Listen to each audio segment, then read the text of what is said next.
নমস্কার। যুক্তি তর্ক সঙ্গে অর্কই আপনাদের স্বাগত। আপনাদের সঙ্গে আমি অর্কপ্রভ সরকার। খোকাবাবু যে বিপুল সম্পত্তির মালিক সেটা তো আর কারোর অজানা নয়। খাস কলকাতার বুকে দুটো প্রাসাদোপম বাড়ির মালিক তিনি। কিভাবে এই সম্পদ তিনি আহরণ করলেন সেটা তো প্রশ্নের, সবাই জানে যে সম্পদ তিনি কিভাবে আহরণ করেছেন। এই খোকা হচ্ছে সর্বভোগ। কয়লার টাকা খান, গরু পাচারের টাকা খান, বাড়ি পাচারের টাকা খান, চাকরি বিক্রির টাকা খান, অলিক ক্ষুধায় নিজেকেই না কখনো নিজেই খেয়ে ফেলেন। চোর, জোচ্চোর, বাটপার এরা হচ্ছে খোকার নিত্যদিনের সঙ্গী। সেই খোকা যখন প্রাসাদোপম বাড়ি নির্মাণ করলেন খাস কলকাতার, দক্ষিণ কলকাতার বুকে, তখন নির্মম মহিলা তার আদরের ভ্রাতুষ্পুত্রকে কি একবারের জন্যও বলেছেন, বাবু তুই এটা কিভাবে করলি? তুই ক টাকা রোজগার করিস? কি ব্যবসা করিস? তুই তো আবার জনপ্রতিনিধি। জনপ্রতিনিধিদের মানুষের সামনে নিজের জীবনকে খোলা পাতার মতো রাখতে হয়, আর তুই যা করছিস সম্পূর্ণ বিপরীত। কিন্তু নির্মম মহিলা তো এইসব কথা বলবেন না, কারণ নির্মম মহিলা প্রশ্রয় দিয়েছেন আদরের এয়ার অ্যাপারেন্টকে। ব্যাপারটা এইরকম, যতদিন আমি আছি মুখ্যমন্ত্রীর চেয়ারে নবান্নের 14 তলায়, ততদিন তুই লুটে পুটে বাংলাটাকে শেষ করে দে।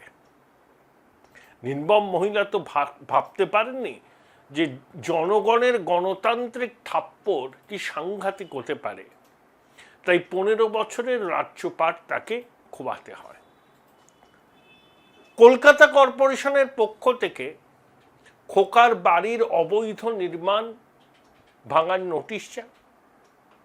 খোকা সময় চেয়ে নেন এবং তার বাবা মা কলকাতা হাইকোর্টের দ্বারস্থ হয়ে বলেছেন যে কোনোটাই বেআইনি নয়, সবটাই নাকি আইনিভাবে তৈরি। বেশ, আদালতে ফয়সলা হবে। কিন্তু খোকার তাম ঝাম এখন সব অতীত। খোকা খড়কুটোর মতো কিছু একটা ধরে ভেসে থাকতে চাইছেন। এই যে সইজাল কাণ্ডে সিআইডির নোটিশকে চ্যালেঞ্জ করে খোকা নাকি আদালতে গেছেন। আসলে চুরি করাই তো খোকার অভ্যাস। ক্ষমতা হাতছাড়া হওয়ার পরেও এই চুরি করার অভ্যাসটা খোকা ছাড়তে পারেনি। টাকা পয়সা চুরি করতে পারছেন না, জমি হাতিয়ে নিতে পারছেন না, কয়লা চুরির টাকা পাচ্ছেন না, কিন্তু সই তো চুরি করি। চুরির অভ্যাসটা তো অন্তত বজায় থাক। আমাদের এয়ার অ্যাপারেন্ট হচ্ছে এইরকম প্রজাতির একটি মানুষ। মুখে অনেক বড় বড় কথা, তর্জনী উঁচি, একে শাসানো, ডিজে বাজানো, রবীন্দ্রসঙ্গীতের সঙ্গে ইলেকট্রিক চুল্লি করে দেব, 4 তারিখের পর, 4 মের পর ফল বেরোনোর পরে যাদের হৃদরোগ হবে তাদের যেন সেখানে সৎকার করা হয়। মানুষের মৃত্যু কামনা করছে খোকা। চিনে রাখুন, কুলাঙ্গার বললেও একে কম বলা হয়। এ বাংলার রাজনীতির ক্যান্সার স্বরূপ। এত ক্ষতি করেছে বাংলার রাজনীতি এবং সামাজিক যে কাঠামোটার, এর কোনো ক্ষমা নেই। এখন প্রশ্ন তুলেছেন প্রবীণ আইনজীবী কলকাতা হাইকোর্টের সুব্রত মুখোপাধ্যায়। তিনি মননে বামপন্থী এবং বলেন যে বামপন্থা আমার রক্তে, কিন্তু নতুন সরকারকে ছিদ্রান্বেষণ করে এখনই তিনি কোনো প্রশ্ন তুলতে চান না। কিন্তু কতগুলো প্রশ্ন তুলেছেন, তার মধ্যে একটা প্রশ্ন যে রেল স্টেশনে উচ্ছেদ হচ্ছে হকারদের, প্রশাসনের দাবি তারা অবৈধ, তাদের কোনো সময় দেওয়া হচ্ছে না। আগামী দিনে হয়তো অপারেশন সানশাইনের দ্বিতীয় সংস্করণও কলকাতায় দেখা যাবে। প্রশাসনিক বৈঠকে মুখ্যমন্ত্রীর কাছে বেলেঘাটার বিধায়ক কুণাল বাবু বলেছেন যে কিছু রাস্তা সম্প্রসারণের দরকার। তখন মুখ্যমন্ত্রী বলেছেন, তো রাস্তা সম্প্রসারণ করতে তো হকার উচ্ছেদ করতে হবে। তখন কুণাল বাবু বলেছেন যে অবৈধভাবে যারা বসেছে তাদেরকে সরানো হলে কোনো আপত্তি নেই, কিন্তু অনেকেরই রুটি রুজি যুক্ত, সময় নিয়ে আলাপ আলোচনার মাধ্যমে করা হোক। এখন সুব্রতবাবু প্রশ্ন তুলেছেন যে রেল স্টেশনে হকার উচ্ছেদ প্রশাসন একেবারে তড়িৎ গতিতে করছে, কিন্তু খোকার প্রাসাদের বেআইনি অংশ ভাঙতে এত গড়িমসি করছে কেন? খোকাকে কি সুযোগ দেওয়া হচ্ছে আদালতের শরণাপন্ন হতে, যাতে তারিখ পে তারিখ হয়ে বিষয়টা লোকচক্ষুর অন্তরালে চলে যায়? প্রশ্ন তুলেছেন আইনজীবী সুব্রত মুখোপাধ্যায়। আপনাদের সবার কাছে স্বনির্বন্ধ অনুরোধ, চ্যানেল সাবস্ক্রাইব করবেন, থ্যাঙ্কস বাটনে ক্লিক করতে ভুলবেন না। একবার শুনে নিন কলকাতা হাইকোর্টের প্রবীণ আইনজীবী সুব্রত মুখোপাধ্যায় টেলিফোনে কথোপকথনের সময় কি বলেছেন। সুব্রতদা, স্পেসিফিক প্রশ্ন, সেটা হচ্ছে এই যে নতুন সরকার এসছে, যে যে ভূমিকাগুলো নিচ্ছে, এবং শুভেন্দুবাবু বলেছেন যে সিআইডি কে পূর্ণ ক্ষমতা দেয়া আছে, কেউ ইন্টারফেয়ার করবেন না, এবং আজকে খুব রসিকতা করে বলেছেন কালীঘাটের টালির সব দুর্নীতির পাঠশালা, এবং পরিষ্কার ইঙ্গিত যে সরকার এই সই জাল কাণ্ডের শেষ দেখতে চাইছে। আপনার কি মনে হচ্ছে যে ভাইপোর গ্রেপ্তারি জাস্ট ম্যাটার অফ ডেজ, সময়ের অপেক্ষা মাত্র? আমার সন্দেহ আছে, খুব পরিষ্কার কথা বলছি, আমার খুব সন্দেহ আছে আদৌ সেটা কার্যকর করেছে। আজকে যেভাবে বুলডোজার চালিয়ে এই 17 দিনের 17টা কর্ম দিবস তৈরি হয়নি, লক্ষ লক্ষ মানুষ রয়েছে।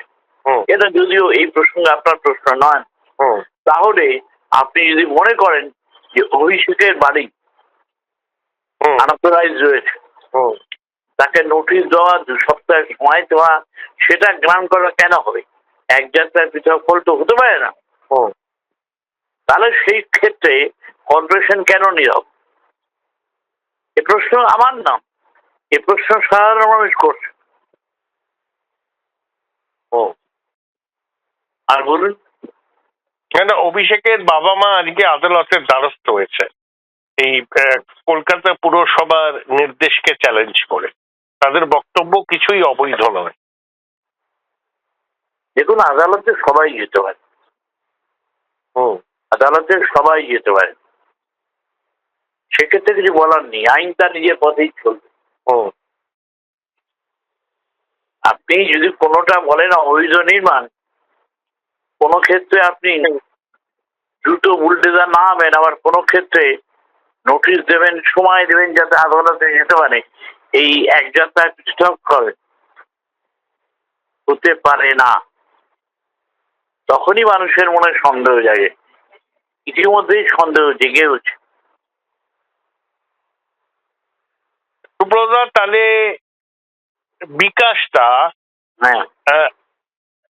একদম উত্তর 24 পরগনার প্রতিষ্ঠিত তোলাবাজের পক্ষে কেন মামলা লড়ছেন? এখানেও তো সন্দেহ যাচ্ছে। একদম ঠিকই বলেছেন, কিন্তু এই ব্যাপারে আমি কোনো মন্তব্য করতে চাই না। আপনি দীর্ঘদিনের সাংবাদিক, আপনি জানেন আমাকে, আমি আপনাকে জানি, এটা আমার পক্ষে অস্বস্তি নয়। এই প্রশ্নের উত্তর দাও। এবং দেখুন, কেউ বলতেই পারেন যে এটা আমার পেশাগত ব্যাপার, কিন্তু তার সত্ত্বেও একটা অন্য বিষয় থাকে। প্রতিষ্ঠিত তোলাবাজ বলে সবাই চেনে যাকে, তার হয়ে সওয়াল করছেন বিকাশদার মতো একজন মানুষ, এইটাও অনেকের মনে কিন্তু সংশয় জাগাচ্ছে। হ্যাঁ, সেটা বটেই, সেটা বটেই, নিঃসন্দেহে সেটা বটেই। আপনি এখানে আপনার বক্তব্য আমি বলতে পারি আমার কাছে যদি আসতো, যেমন আমি কোনোদিন বিজেপির মামলা করিনি, কোনোদিন তৃণমূলের মামলা করিনি। তিনি কি করবে না করবে তার ব্যক্তিগত সিদ্ধান্ত। এখানে রাজনৈতিক আদর্শে যখন চলি আমি, তাহলে আমি রাজনীতি করবো না, শুধু প্রফেশনটাই করবো, এটুকু বলতে পারি। ঋতব্রতর এই ডিগবাজি নিয়ে আপনার কি বক্তব্য? একসময় তো বামপন্থী বেশ তরুণ তুর্কি ছিল, বুদ্ধবাবুকে সব মোটা মোটা ইংরেজি বই দিয়ে বুদ্ধবাবুর মন জয় করে রাজ্যসভার টিকিট পেল, তারপরে মমতার মধ্যে লেনিনকে খুঁজে পেল। এখন বিজেপির মধ্যে হয়তো নতুন কিছু খুঁজে পাচ্ছে, শুভেন্দুবাবুর কাছে বোধহয় হিন্দু হৃদয় সম্রাট। কিভাবে দেখেন ঋতব্রতদের? সুবিধাবাদী এক কথায় আজকে পরিষ্কার কথা যে 80 জন এমএলএ জিতেছে, তারা ব্যক্তিগত ক্যারিশমায় কেউ জেতেন। তৃণমূলের ইয়েটাকে নিয়ে তারা জিতেছে, মমতা ব্যানার্জির ছবি নিয়ে জিতেছে। আমি মুখেই মমতার অনুরাগী নয়, তিনি যা করেছেন তিনি আর তার ভাইপো তারা বাংলাকে জ্বালিয়েছে সন্ত্রাসের আবহাওয়া। কিন্তু অর্কপ্রভুবাবু এখন সেই জায়গাটায় সবাই যেটা ভেবেছিলেন সাধারণ মানুষ, তারা কিন্তু এখন ইতিমধ্যেই তারা বিরক্ত হয়েছেন কেউ কেউ এই সরকারের উপরে। এটা আপনাকে বলে রাখছি, ঋতব্রত এক নম্বরের সুবিধাবাদী লোক, যেটা আমার মনে হয়েছে। আজকে যে কথাগুলো বলছেন তখন কেন বলেননি? আপনারা বলতেই পারেন, ওই যারা গণতন্ত্র নেই তো সবাই জানে, মানে কোথাও গণতন্ত্র নেই। Join Runux Institute of Hotel Management, New Town, offering guaranteed global placement in hotel, hospitality, aviation, hospital and culinary management. তার মানে আপনি একটা জিনিস মানবেন তো, বাংলার সব মানুষ বলছেন যে বাংলা অবশেষে ডাইনি মুক্ত হয়েছে,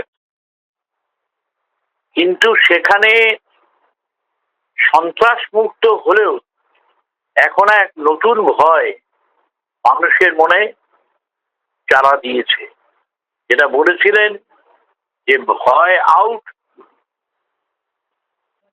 বর্ষা ইন, সেটা কিন্তু হচ্ছে না কোনো কোনো জায়গা বিষয়। পরিষ্কার অতিরিক্ত তৎপরতা পুলিশের পথে ঘাটে, আর ওরা তো হাওয়া মরুক না পুলিশ, কি করার নেই। যে সরকার আসবে সেই সরকার ইচ্ছে অনুযায়ী চলবে। ব্যক্তির স্বাধীনতা যেখানটায়, আমি বলবো ব্যক্তির স্বাধীনতা কখনো খর্ব করা উচিত নয়। আমি সংবিধানের নামে শপথ নেব আর বলবো কেউ কোনো মন্তব্য করতে পারবে না, সরকারি কর্মচারী থেকে আরম্ভ করে সব। আমার মনে হয় এটা ঠিক না। না না, সরকারি কর্মচারীরা তো আগেও ওদের সার্ভিস রুলেই আছে যে মিডিয়ার সামনে মুখ খুলবে না, কিন্তু তার মানে এই নয় যে তারা নিজেদের দাবি দেওয়া জানাতে পারবে না। আজকেই মাননীয় মুখ্যমন্ত্রী আজকে বৈঠক করেছেন সংগ্রামী যৌথ মঞ্চের সঙ্গে, ডিসেম্বরের মধ্যে 50,000 রিক্রুটমেন্ট হচ্ছে, স্থায়ী দিয়ে দেয়া হবে, এবং বাজেটে সরকারি কর্মচারীদের জন্য অনেক ঘোষণা থাকবে, এরকম একটা ইঙ্গিত পাওয়া গেছে। আপনারা কার্যকরী কি হচ্ছে? একটা জিনিস দেখুন, 78 বছর ধরে বাংলাকে যারা ধ্বংস করেছে, আর নতুন সরকার 21 দিন না 22 দিন হয়েছে, কিন্তু দারুণ চলছে, মানুষ তো জয়ধ্বনি দিচ্ছে। আপনারা কেন শুনতে পাচ্ছেন না আমি এটা বুঝতে পারছি না। একটা হিন্দু রাষ্ট্রবাদী সরকার হয়েছে, এত গা জ্বালা করছে কেন? আমি আবার বলছি, কোনো গা জ্বালার বিষয় নয়, কথায় আর কাজের সঙ্গে মিল থাকা উচিত। শুনুন, যিনি কারিগর অন্যতম, অনেক কারিগর থাকতে পারেন, আমাদের মাননীয় মুখ্যমন্ত্রীও থাকতে পারেন, সেটা হচ্ছে শ্রমিক ভট্টাচার্য। তার কথা আমি 1 মার্চ একটা ফেসবুকে, সাধারণত খুব একটা করি না, লিখেছিলাম যে কথায় কাজের মিল থাকবে তো। আজকে 12 পাতার কজন বুঝবে? বুঝবে না। ৩৬,০০০ টাকা করে বছরে পাবেন আর তথ্য ভান্ডার দেবেন না? আরে ২০ টাকা দিয়ে ঢ্যাঁড়স কিনতে গেলেও তো ঢ্যাঁড়স তো দেখেন, ঢ্যাঁড়সটা আপনি যতই সাপোর্ট করুন আর যাই করুন, সাপোর্ট তো করবোই সুব্রতদা, রাষ্ট্রপতি সরকার, আমি গর্বিত সাধারণ মানুষের পক্ষে সম্ভব নয়। এই সরকার ৩০ বছর থাকবে, আপনারা যতই চেষ্টা করুন কিছু হবে। ৫০ বছর আপনি আমায় কেন বলছেন? যতই চেষ্টা করুন, আগামী দিন বলবে ভয়হীন না আর এখন তো প্রত্যাহীন। দেখুন, হিন্দুরা নিজেদের সরকার পেয়েছে, তাদের মধ্যে একটা শান্তি বিরাজ করছে। রাস্তাঘাটে তারা যখন যাচ্ছে একটা কি বলবো, আপনারা কোনো ভালো পজিটিভ ফিলিংস, ভাইবস বেরোচ্ছে। কোন মিডিয়া দেখিয়েছেন কি যাদের ফেরত পাঠানো হচ্ছে তাদের নাম কি? ডিটেক্ট ডিলিট ডিপোর্ট, নামটা ঘোষণা করুন। ভারতটা তারা ধর্মশালা নয়। হিন্দু না মুসলিম? মুসলিম তো বটেই, হিন্দুদের কেউ ফেরত পাঠাবে না, ওরা শরণার্থী। শুনুন, নামটা আপনি তথ্য সংগ্রহ করুন। অর্কবাবু, আপনি সাংবাদিক হতে পারেন, কিন্তু ব্লাইন্ড সাংবাদিক হতে পারেন না, এটা আপনাকে আশা করুন। কতজন হিন্দু ওপার বাংলা পুশব্যাক হচ্ছে বা হবে আগামী দিনে জেনে নিন। হিন্দুরা পুশব্যাক হবে না, ভালো, হিন্দুরা পুশব্যাক হবে না। আপনারা প্রথম থেকেই নেতিবাচক ন্যারেটিভ তৈরি করছেন, এই করেই আপনাদের সর্বনাশ হয়েছে রাজনৈতিক ভাবে। আর দয়া করে শান্ত পশ্চিমবঙ্গকে অশান্ত করবেন না, আমি আবার করবেন না, বলছি, শোষণ ওই কথাটা করবেন না। বলবেন না, ওই কথাটা একদমই বলবেন না। এটা ভুল আপনাদের ব্যাখ্যা। একটা রাষ্ট্রবাদী আমরা সরকার দেখেছি মানুষের ভোটে মিডিয়া পাল্টিয়েছে। যারা বলতে যে মিডিয়া মমতা নিয়ে, তারা রাতারাতি পাল্টিয়ে গেছে বড় বড় সর। মিডিয়া কি করছে সেটা মিডিয়ার ব্যাপার, আমরা তো ইন্ডিপেন্ডেন্ট কাজ করি। আমি ব্যক্তিগতভাবে মনে করি, এই যে আপনি বললেন না ৮০ জন বিধায়ক তৃণমূলের সিম্বলজি দিচ্ছে, আমি মানি, কিন্তু আপনি দীর্ঘদিন আমার অনুষ্ঠানে যোগ দিয়েছেন। একটা কথা আমি আজ থেকে অন্তত ১৫ বছর আগেও বলেছি যে আজকের মুখ্যমন্ত্রী যখন তৃণমূলে ছিলেন, যে তৃণমূলের একজনই নেতা আছেন যার নাম শুভেন্দু অধিকারী, তিনি মমতার ছবি ছাড়া জিততে পারেন। শুভেন্দুবাবু কিন্তু প্রমাণ করে দিয়েছে, সেটা বলেছে। শুভেন্দু কিন্তু প্রমাণ করে দিয়েছেন। আমি তো শুভেন্দুবাবু সেই জায়গাটা প্রশংসা করি। সেই জায়গাটা করেছেন ভবানীপুরে মমতা দেবীর জায়গায় দাঁড়িয়ে ওনাকে চ্যালেঞ্জ করে জিতেছে।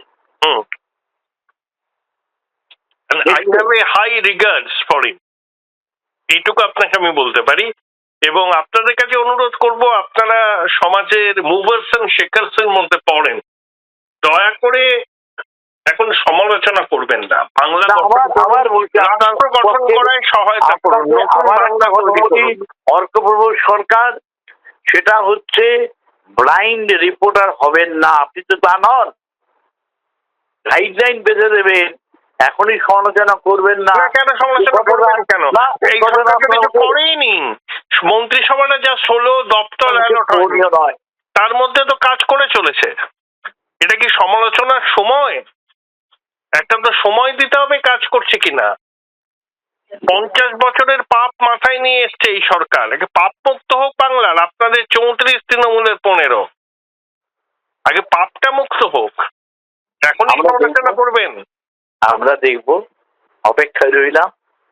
কেন আমার, আপনি জানেন হয়তো চোখ অপারেশন হয়েছে, হ্যাঁ, কথাবার্তা মানে আপনি বলেই আপনার দীর্ঘদিনের সম্পর্ক, ঠিক, সেই জন্য আমি এতটা কথা বললাম। হ্যাঁ, আর আপনি সুব্রতদাকে ভালো করেছিলেন, ইয়েস, কিছু পাওয়ার জন্য নয়, সেটা তো আমি জানি। আপনিও নন না, পেলে তো অনেক কিছুই পেতে পারতাম। হ্যাঁ, কি দরকার, স্বধর্মে নিধনং শ্রেয়। সরকারকে শুভেচ্ছা জানাই। হ্যাঁ, এই আমি জাস্ট একজন সহনাগরিক হিসাবে বলি, এটা আমার আবেদন, নতুন মুখ্যমন্ত্রী যাতে সফল হন সেই জন্য প্রার্থনা করুন। একদম ঠিক আছে, ভালো থাকবেন, আপনিও সুস্থ থাকবেন। Thank you. আচ্ছা। উচ্চ মাধ্যমিকের পর উজ্জ্বল ভবিষ্যৎ গড়তে NCHMCT পর্যটন দপ্তর ভারত সরকারের hospitality and hotel management, Paschimbanga সরকারের মাকাউটের BBA BCA fashion design aviation tourism, culinary arts পড়ো SBI HM কলেজে। স্টুডেন্ট ক্রেডিট কার্ড ও ব্যাংক লোন পাবে SBI HM এ পড়লে। কোর্সের শেষে SBI HM দেশ ও বিদেশে চাকরির ব্যবস্থা করে থাকে। SBI HM হলো পশ্চিমবঙ্গের সেরা ম্যানেজমেন্ট কলেজ। SBIHM.com।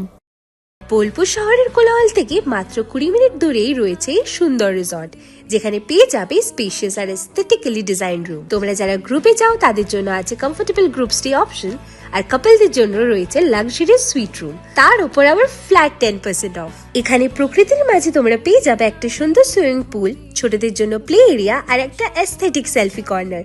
প্রপার্টিটা পুরোটাই পেট ফ্রেন্ডলি, আর এখানে আছে অনেক কিউট ছোট ছোট র্যাবিটস। সকালের ব্রেকফাস্ট থেকে ডিনার পর্যন্ত পেয়ে যাবে একদম হোমলি কমফর্ট ফুড, যা এক কথায় অসাধারণ।